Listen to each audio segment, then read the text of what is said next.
सोती रह गई दुनिया, भारत और रूस ने कर दिया खेल। रातों रात भारत पहुंचे रूसी Su-7वें जनरेशन फाइटर जेट। ट्रंप की धमकी बेअसर। रूस बोला, हिम्मत है तो अब लगाओ वीटो। जी हां, इस वक्त बहुत बड़ी खबर निकल कर आ रही है। जब पूरी दुनिया सो रही थी तो इस बीच भारत और रूस की स्ट्रेटेजिक पार्टनरशिप का वो नतीजा दुनिया के सामने आया जिसका अंदाजा शायद दुनिया सिर्फ कयास के रूप में ही लगा रही थी।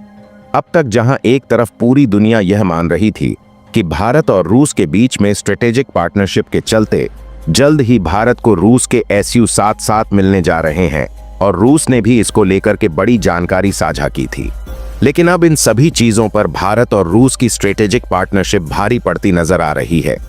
क्योंकि जब पूरी दुनिया गहरी नींद में थी उस वक्त भारत की धरती पर रूसी कार्गो शिप उतर रहे थे और यह उतरने के साथ ही Su-57 भारत पहुंच चुके हैं। दरअसल इस वक्त जो खबर सामने आ रही है वह तस्वीरें नासिक पोर्ट से सामने आ रही हैं, जहां पर रूसी कार्गो विमान ने Su-57 की जो 7 Su-57 भारत आने थे उनकी खेप को फाइनली पहुंचाया है। और यह तस्वीरें साफ बता रही हैं कि अब दुनिया की धमकी का असर भारत पर तो नहीं पड़ने वाला है और यह साफ दिखाई भी दे रहा है भले ही अमेरिका अब वीटो पावर लगाने की धमकी दे रहे हो, लेकिन अब इसका असर नहीं दिखाई दे रहा है। क्या है इस वक्त पूरी खबर? क्या पूरी अपडेट सामने आ रही है? अचानक से कैसे भारत और रूस के बीच में बड़ी स्ट्रेटेजिक पार्टनरशिप के तहत Su-57 रवाना किए गए रूस की तरफ से और किस कदर से अब वह भारत पहुंच चुके हैं, वो तस्वीरें सामने आ रही हैं। और अब इन्हें भारत किस तरीके से इस्तेमाल करने जा रहा है, जो कि अब इस वक्त बहुत अहम होने जा रहा है। दरअसल Su-57 को नासिक स्थित HL यूनिट के पास ही उतारा गया है और यहां पर अब इसमें फर्दर मेजर चेंजेस किए जाने वाले हैं, जो कि इंडिया के वेदर और भारत के ज्योग्राफिकल कंडीशन के अकॉर्डिंग होने वाले हैं। क्या है पूरी खबर? क्या पूरी अपडेट निकल करके आ रही है 57 को लेकर के? क्या तस्वीरें सामने आ रही हैं? सब कुछ बताएंगे आपको वीडियो में, साथ ही साथ वह फोटो फुटेज भी दिखाएंगे। तो चैनल पर बने रहे, वीडियो को लाइक और चैनल को अगर अभी तक आपने सब्सक्राइब नहीं किया तो सब्सक्राइब कर लें और बेल आइकन को भी जरूर दबा लीजिएगा, क्योंकि आपके लिए यह महज कुछ 1 सेकंड का काम है, लेकिन इससे हमारी काफी बड़ी मदद होती है। दोस्तों, दरअसल भारत और रूस के बीच रक्षा स्तरीय उच्च वार्ताएं काफी लंबे समय से चल रही थी और यह द्विपक्षीय वार्ताओं के तहत भारत और रूस के बीच में सबसे बड़ी डील जो चल रही थी वो थी एक 5th जनरेशन फाइट जेट को लेकर के। वजह साफ है कि भारत को अपने वर्तमान समय में 5th जनरेशन फाइटर जेट की बहुत ज्यादा जरूरत है। ऐसे में भारत को या तो अमेरिका के F-35 या फिर रूस से Su-57 लेना था, जिसके चलते अमेरिका ने पहले ही अमेरिका के F-35 को भारत ने दरकिनार करते हुए रूस के साथ डील करने का फैसला लिया था और इसको लेकर के इंटरेस्ट की बातें भी सामने आई थी। रूस ने साफ शब्दों में कहा था कि जल्द ही वह भारत को Su-55 देंगे और भारत रूस का ही Su-55 लेने जा रहा है, लेकिन तब तक भारत ने इस पर कोई प्रतिक्रिया नहीं दी थी। फाइनली अब जाकर के इस पर जो खबर सामने आ रही है, पहले एक खेप और उसके बाद अब यह दूसरी खेप पर जो खबर सामने आ रही है वो बहुत अहम होने जा रही है। दरअसल हम आपको बता दें कि रूस से भारत 42 Su-57 खरीदने की डील कर चुका था, जिसको लेकर के पहली खेप में 24 और दूसरी खेप में 18 यह SP-57 भारत को रवानगी की जानी थी, जो पहले डील हुई थी उसके मुताबिक। और माना यह भी जा रहा था कि पहली खेप 1.5 सालों के अंदर अंदर रूस की तरफ से आएगी। लेकिन सवाल यह पैदा था कि क्या 1.5 सालों तक भारत एक 5th जनरेशन फाइटर जेट के लिए इंतजार करेगा? क्या भारत को इसकी तत्काल जरूरत है और इसे भारत इतने समय तक इंतजार कैसे कर सकता है? फिर हुई भारत और रूस के बीच में government to government strategic deals की शुरुआत, जिसके बाद यह फैसला लिया गया कि जो SC-24 भारत को बेली कैप में 1.5 साल के अंदर मिलने वाले हैं वो कई शिफ्ट में भारत को रवाना किए जाएंगे रूस की तरफ से। और यह है भारत और रूस की पार्टनरशिप का सबसे बड़ा प्रमाण कि रूस ने किस तरह से भारत की जरूरतों और आकस्मिक स्थिति को समझते हुए भारत को Su-57 देने का निर्णय लिया था।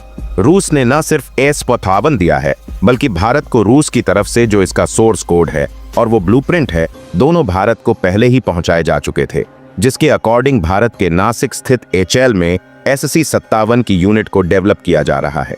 ये काम पहले से ही चल रहा है। ऐसे में रूस की तरफ से बहुत बड़ा यह स्टेप लेना, जो कि रूस की तरफ से 7 Su-55 भेजने का निर्णय लिया गया। खैर, जब बात 24 SP-55 की थी तो अचानक से यह डील में मेजर चेंज क्यों किया गया? दरअसल भारत को जरूरत थी वर्तमान में 5th जनरेशन फाइटर जेट की, जिसकी जरूरत के मुताबिक अगर भारत इस पर देरी करता तो भारत को 1 साल तक इंतजार करना पड़ता 24 के लिए। और इसको लेकर के भारत ने मेजर चेंज करते हुए इस डील में कई खेप में लेने का निर्णय लिया। इसके बाद रूस ने भी इस बात को समझा और भारत और रूस की डील एक बार फिर से साइन हुई कि अब यह कई शिफ्ट में आएगा, जिसका नतीजा था कि 7 S-57 भेजे गए हैं। और अब यह रूस की तरफ से जो 7 S-57 भेजे गए हैं, जरा ठहरिए, यह ऑपरेशनल यूज के लिए कंप्लीटली प्रिपेयर नहीं है। जी हां, यह एक बड़ी खबर है। हालांकि इसमें ज्यादा समय नहीं लगेगा, लेकिन अभी जो खबर है उसका मतलब क्या है यह जानना बहुत जरूरी है। यानी कि यह ऑपरेशनल यूज के लिए कंप्लीटली प्रिपेयर नहीं है। तो क्या यह उड़ान भरने के लायक अभी नहीं है? जी नहीं, ऐसा नहीं है। सवाल यह उठता है कि यह वॉरहेड के लिए कंप्लीटली प्रिपेयर है या नहीं। तो इसका जवाब है अभी नहीं। और इसी चीज की वजह से रूस की तरफ से इन्हें भारत के HL यूनिट के अंदर भेजा गया है, जहां पर इस पर बड़ा काम अभी भी होना बाकी है। दरअसल भारत रूस से SU-57 खरीद तो जरूर रहा है, लेकिन भारत रूस के वॉरहेड को SU-57 में यूज नहीं करेगा। भारत अपने खुद के वॉरहेड, यानी कि इसमें मिसाइल कौन सी लगेगी, कौन सी मल्टी बैरल कैनन्स का इस्तेमाल किया जाएगा, किस तरह के ग्लैड बम्स यूज किए जाएंगे और कौन क चीजों का भारत इसमें रडार की टेक्नोलॉजी में इस्तेमाल करेगा, वह सब अब भारत डिसाइड करने जा रहा है। और इसी वजह से यह ऑपरेशनल यूज के लिए कंप्लीटली प्रिपेयर नहीं है। दरअसल अगर सीधे तौर पर समझा जाए तो Su-85 एक 5th जनरेशन फाइटर जेट है, जिसमें टोटल मिलाकर के 12 पॉइंट ऐसे हैं जहां पर वॉरहेड को कॉम्पैक्ट किया जा सकता है। यानी कि उन जगहों पर वॉरहेड लगाया जा सकता है और इन वॉरहेड को सटीकता से इस्तेमाल करने के लिए इससे जॉइंट करना बेहद जरूरी होता है। अगर बात की जाए 5th जनरेशन फाइटर की, तो आपने चाहे अमेरिका का F-35 देखा हो या फिर रूस का SP-57 या फिर चीन का J-25, इन सभी में वॉरहेड बाहर विजिबल नहीं होते हैं। इसके पीछे का बेड्ढा रीजन है, वो भी बता देते हैं।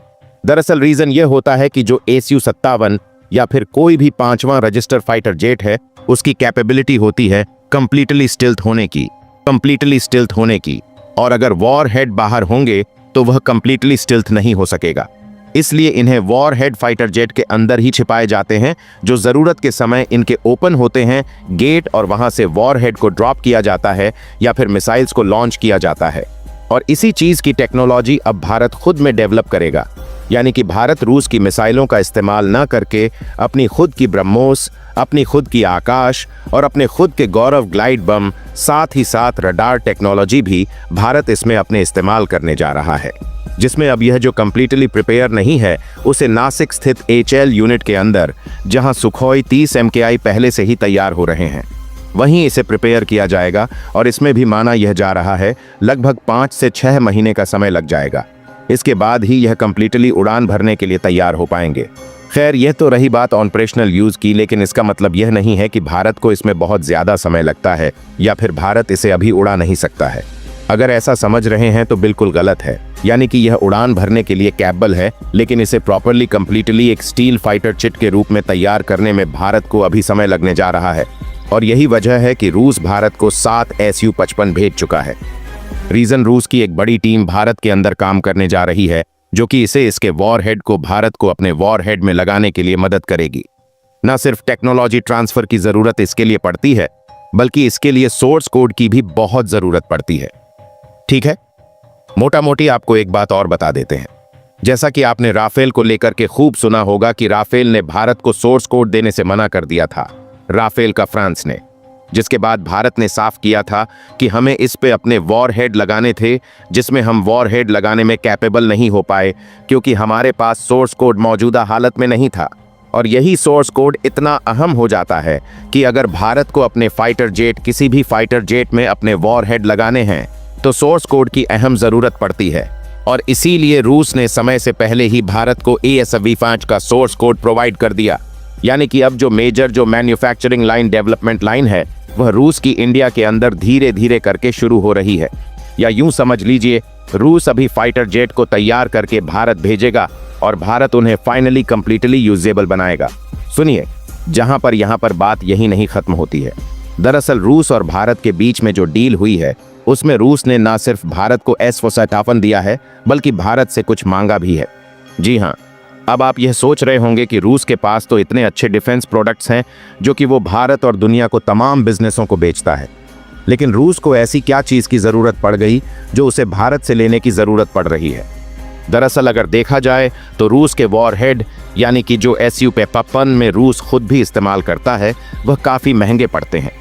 लेकिन अगर वहीं कंपैरिजन किया जाए इंडिया के वॉरहेड से यानी कि इंडिया के अस्त्र मिसाइल से, इंडिया की आकाश एयर डिफेंस सिस्टम से, इंडिया के ग्लाइड बम गौरव से या फिर इंडिया के मल्टी बैरल कैन से, तो यह इनकी सबकी कीमत रूस से कहीं ज़्यादा कम है। और जब बात साथ में साझेदारी की आती है तो दोनों देशों को फ़ायदा होना बेहद ज़रूरी होता है। यानी किसी तौर पर रूस जहां पर अपने वॉरहेड के लिए कई मिलियन डॉलर खर्च कर देता है पूरे साल में, उसके लिए भारत को अगर वो वॉरहेड को यूज करता है तो उसकी कीमत उससे लगभग आधी हो जाएगी।